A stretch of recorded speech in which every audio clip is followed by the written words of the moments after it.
क्रिस्त में प्यारे भाइयों बहनों, आप सबों को जय यीशु।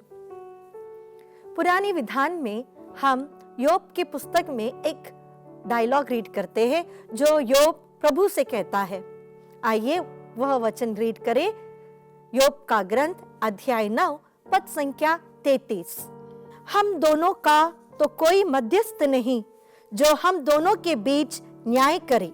योब की वेदना है ये कि प्रभु तेरे और मेरे बीच ऐसा कोई व्यक्ति नहीं है जो एक मध्यस्थ बनकर रुके।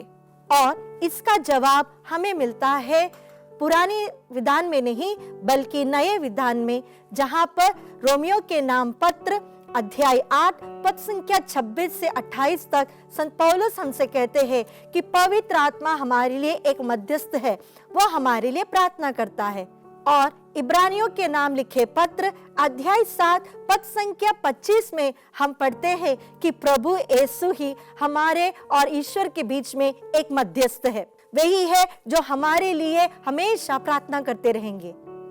ये वाक्य जब वहां हम पढ़ेंगे, इसका पहला रेफरेंस हम यूहन्ना के सुसमाचार अध्याय 17 में देख सकते हैं, जहां पर प्रभु ने उन लोगों के लिए प्रार्थना की जो उनके बहुत निकट थे, उन लोगों के लिए जिन्हें वो बहुत अधिक प्यार करते थे।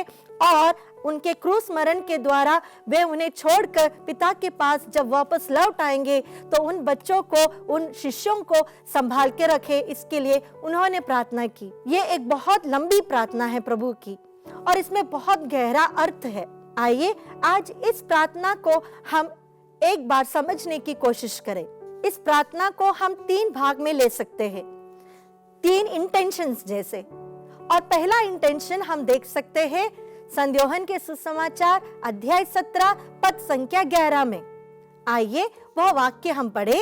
अब मैं संसार में नहीं रहूंगा परंतु वे संसार में रहेंगे और मैं तेरे पास आ रहा हूं।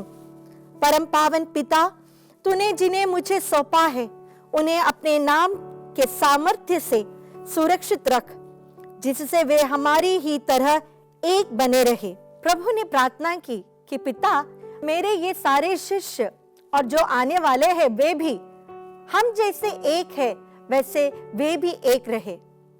यही प्रार्थना प्रभु ने वाक्य 22 और 23 में भी की। यानी प्रभु इस पर बहुत इंपॉर्टेंस देता है कि देयर शुड बी यूनिटी हमारे परिवार में, हमारे रिश्तेदारों के बीच, जहां हम काम करते हैं, हमारे पड़ोसी के साथ हमारी एक एकता होनी चाहिए।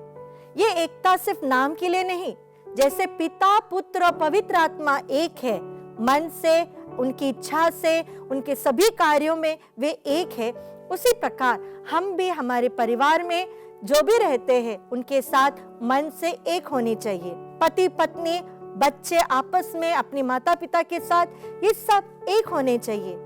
लेकिन आज की दुनिया में हम देख सकते हैं डिसयूनिटी। जहां भी देखो वहां भिन्नता है। भिन्नता की आत्मा हमारे परिवार में, हमारे कलीसिया में, हमारे समाज में, हमारे देश में है। और जहां पर प्रभु है वहां पर भिन्नता नहीं होगी, वहां एकता होगी। और जहां पर भिन्नता है वहां प्रभु नहीं है। इसीलिए हम आज प्रार्थना करेंगे विशेष रूप से पवित्र आत्मा से कि हमें एकता का वर दीजिए।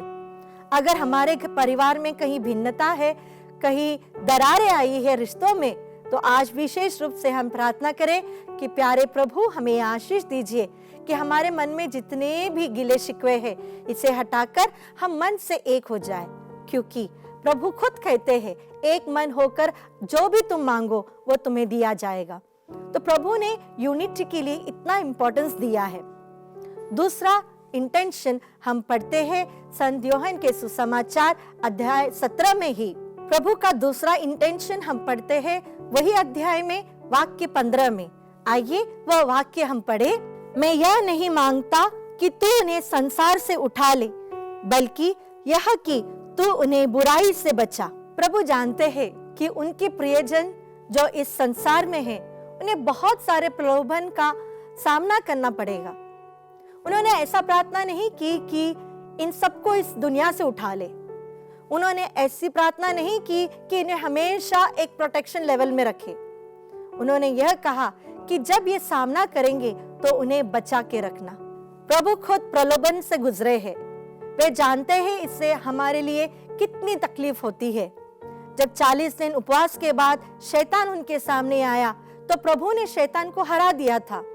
इसलिए प्रभु हमसे भी कहते हैं कि अगर तुम्हारे जीवन में भी प्रलोभन आए, डट कर सामना करो, क्योंकि प्रभु ने भी शैतान को अपने वचन के द्वारा हरा दिया है। और प्रभु जब हमें उनके शिष्य बनने के लिए बुलाते हैं तो उन्होंने कभी यह नहीं कहा कि मैं तुम्हें गुलाब के पत्तों के ऊपर से चलाऊंगा।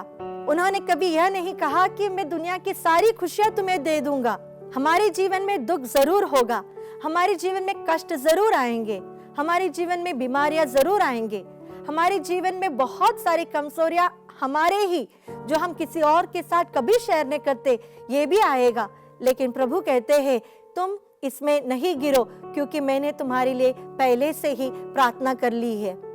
कई बार हम सोचते हैं कितनी बार मैंने कोशिश की इस बुराई को मेरे जीवन से हटाने के लिए, शराब की लत को मेरे जीवन से हटाने के लिए, तंबाकू, पान, ड्रग्स, यह सब मेरे जीवन से हटाने के लिए मैंने कितनी कोशिश की, लेकिन मुझसे नहीं होता। प्यारे भाइयों, मैं आप लोगों से कहना चाहूंगी कि प्रभु क्रूस पर चढ़ने के पहले ही हमारे लिए प्रार्थना की है और उस प्रार्थना के हकदार है हम।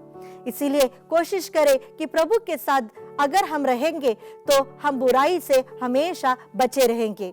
और प्रभु का तीसरा इंटेंशन हम देख सकते हैं वाक्य 17 में। यह वाक्य मैं इंग्लिश बाइबल से पढ़ना चाहूंगी, जहां पर लिखा है, sanctify them in your truth and your word is your truth. जब हम प्याला के बारे में सोचते हैं, जिसे हम मिसा के लिए इस्तेमाल करते हैं, उसे एक पर्पस के लिए आशीर्वाद देकर अलग रखा गया है।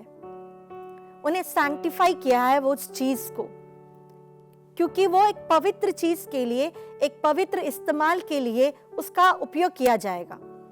सो सैंक्टिफाई करना मतलब एक चीज को जो बहुत साधारण मूल्य का होगा, शायद तेल भी हो सकता है, लेकिन उससे जब हम प्रार्थना करके उन पर एक आशीष करते हैं तो वो एक पर्पस के लिए अलग से रखा जाता है।